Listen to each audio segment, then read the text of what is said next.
Hay una frase que es muy común, que es muy típica en nuestro lenguaje, cuando nosotros vivimos momentos difíciles de nuestra vida, esas temporadas en las cuales experimentamos crisis, momentos de depresión. Una frase que suele mucho repetirse es: yo siento que mi vida está vacía. Yo quiero que pensemos hoy un poco el significado de eso.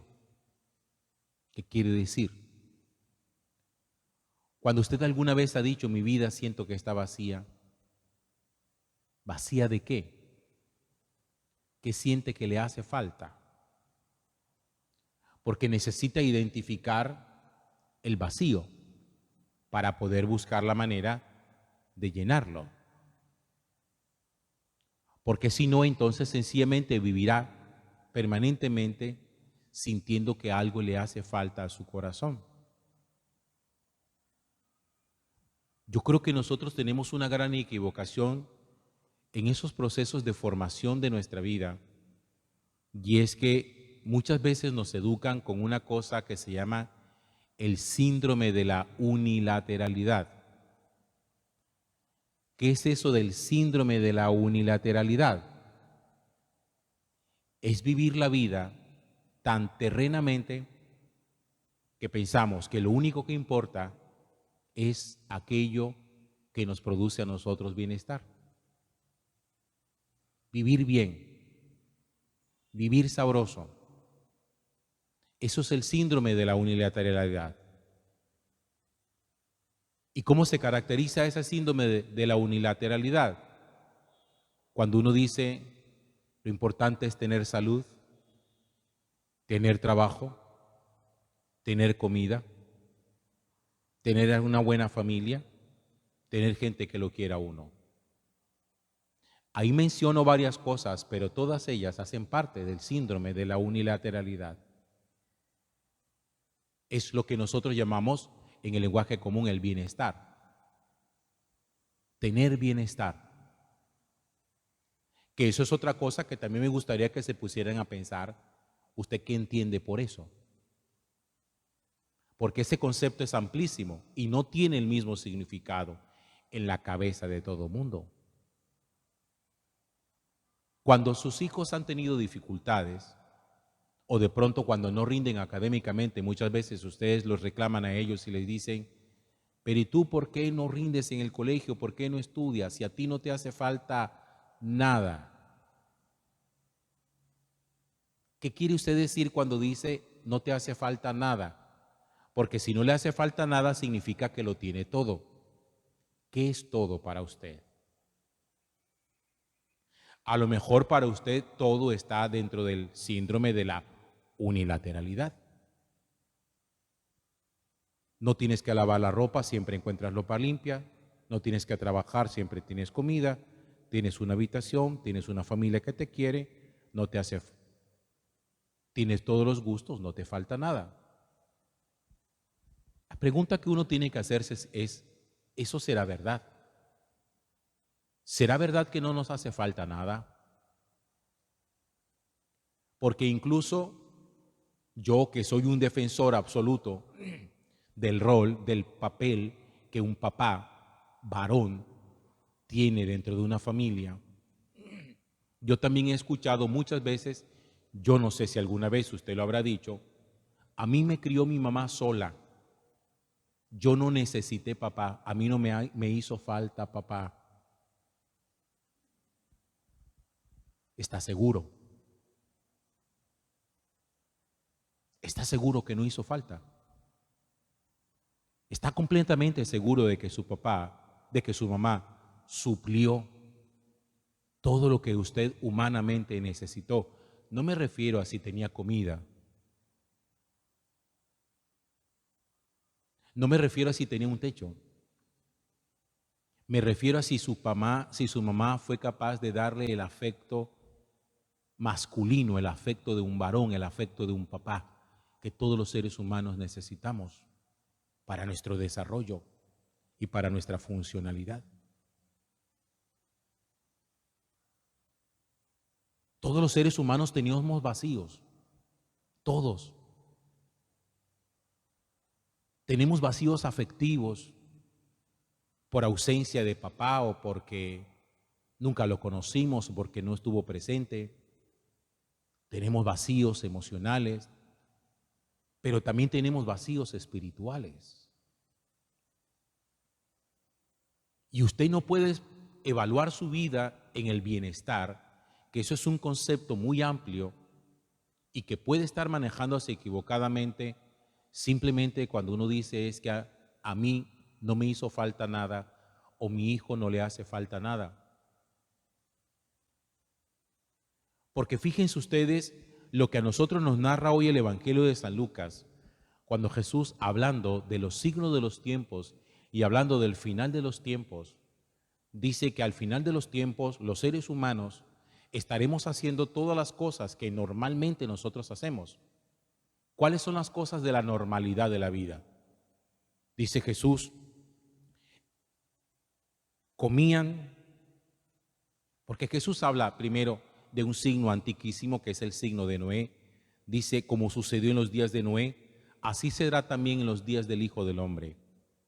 Dice, comían, bebían, se casaban, compraban, vendían, sembraban, construían. Pero cuando vino la destrucción por el diluvio o cuando vino la destrucción de Sodoma, se perdieron todos, haciendo lo que normalmente nosotros hacemos. Comer, trabajar, sembrar, cosechar, casarse, disfrutar, dormir. Pero hay una cosa que no aparece aquí y es el vínculo con Dios, la relación con Dios. Aquí no dice que había gente que estaba rezando, ni dice que había gente que estaba adorando a Dios. Dice, no, la gente en aquella época del diluvio comía, bebía, se casaban los hombres y las mujeres. Lo mismo en el tiempo de Lot, comían, bebían, compraban, vendían, sembraban, construían. Pero no dice nunca que la gente también adoraba a Dios, que buscaba a Dios, que la gente rezaba, que la gente tenía un vínculo con Dios. Si ven que todas las cosas que menciona Jesús, de las cosas normales, comunes que los seres humanos hacían, está dentro del síndrome, esta es como la quinta vez que le lanzo la expresión, el síndrome de la unilateralidad, que solamente hay solamente un aspecto de nuestra vida en el cual nosotros le trabajamos y le paramos bolas. Que la otra parte, la otra lateralidad, que es la lateralidad espiritual, nosotros a eso no le ponemos nunca énfasis. Nosotros a eso nunca le prestamos atención. Tal vez porque consideramos que eso se da gratuitamente o espontáneamente y que a la final eso ni siquiera necesita cultivarse. No, que lo importante es comer y beber y vivir bien y vivir sabroso. Que lo importante es tener salud, que lo importante es tener bienestar. Y entonces ahí es donde surge esos momentos de crisis donde uno dice, es que yo siento que mi vida es vacía, está vacía, algo le hace falta.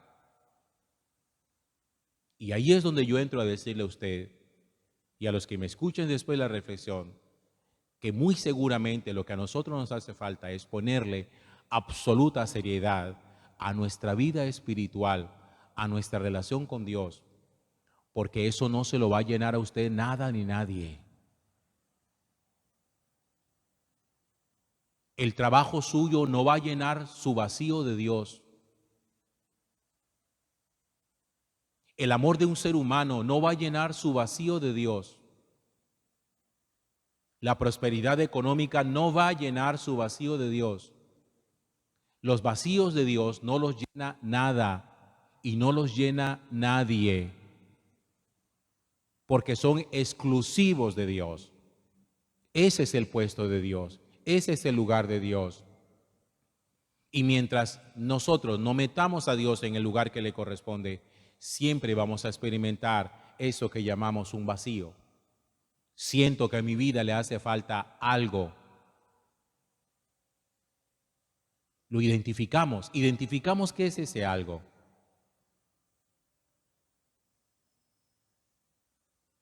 ¿Usted cree que es lógico que uno levante hijos que desde pequeños ya se levanten con vacíos? Que un peladito le diga a uno que estoy aburrido de vivir. Que una niña ande deprimida. ¿Ustedes creen que eso tiene lógica? ¿Ustedes creen que eso tiene presentación?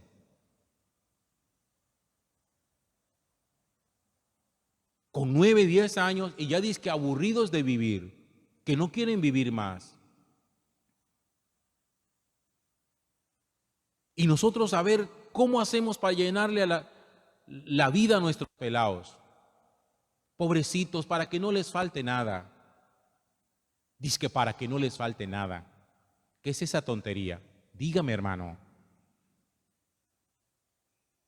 ¿Usted cree que tiene la capacidad de llenar los vacíos de los hijos suyos? Usted no es Dios. Usted no tiene ese poder. No tiene la posibilidad de poder llenar los vacíos de sus hijos, ni los vacíos de su esposa, ni los vacíos de su marido. Que tú conmigo lo tienes todo. Mentira, eso no es verdad. Nadie tiene con nadie todo, porque nadie suple las necesidades de todo. Porque hay necesidades dentro del ser humano que son insondables y que son de carácter sobrenatural, que ninguna persona tiene poder para satisfacerlos. O le metemos Dios a nuestra vida, o hacemos de Dios parte de nuestra vida, o viviremos vacíos y moriremos con bienestar, pero vacíos. Como mucha gente que hoy vive bien, pero vive vacía.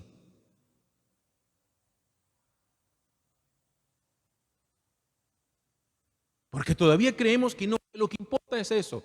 Trabajar, trabajar, trabajar. Es que lo que yo más amo es el trabajo. Mi pasión es el trabajo. ¿Usted cree que eso es sano? Dígame, ¿usted cree que eso es sano?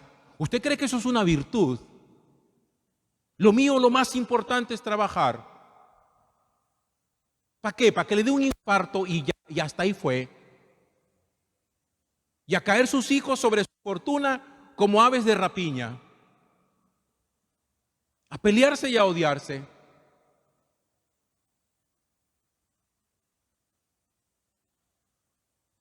Uno tiene que preocuparse de hacer de su vida lo más funcional posible y trabajarse fuertemente en aquellos aspectos en los cuales uno dice, la gente no le presta atención a esto.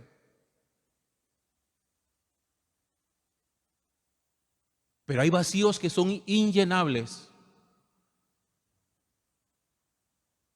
porque solo lo llena la presencia del Señor. Y usted no puede todos los días pretender a ver cómo va a entretener a sus hijos, porque ahorita vienen las vacaciones. ¿Qué voy a hacer para que mi hijo mantenga entretenido? Pobrecito, que no se vaya a aburrir. Y a ver si le payasea, a entretenerlo. A ver si lo mete en danza. A ver si lo mete en música. A ver si lo mete en alguna escuela. Y el pelado todos los días diciendo, estoy aburrido, estoy aburrido. Y usted a ver cómo lo entretengo. ¿Qué hago para entretenerlo? Cuando realmente no es aburrimiento, es un vacío interior que no somos capaces de llenarlo con nada. Entiéndanlo, ustedes no tienen capacidad de llenar el corazón de sus hijos, no tienen esa capacidad, por excelentes papás y mamás que sean, así sean capaces de dar la vida por sus hijos, no tienen ese poder, ustedes no son omnipotentes, no son todopoderosos. Eduque a su hijo en el amor a Dios, eduque a su hijo en el sentido de la trascendencia, eduque a su hijo con la convicción de que hay algo por encima de él que es necesario adorar, descubrir, relacionarse, aprender a amar. El vacío de Dios solamente lo llena Dios. Lo único que cuenta no es, como en los días de Noé y en los días de Sodoma, comer, beber, casarse, comprar, vender, sembrar y construir. Eso no es lo único que cuenta. Es necesario adorar, orar, trascender, amar. Esas cosas hacen falta para que ningún vacío pretenda ser llenado falsamente. Porque cuando la gente tiene vacíos en su corazón, quiere llenarlo con tonterías. Por eso la gente que es más vacía en su corazón y más falta de amor tiene, con más sexo lo quiere llenar. La gente promiscua es gente vacía de amor. Gloria al Padre, y al Hijo, y al Espíritu Santo.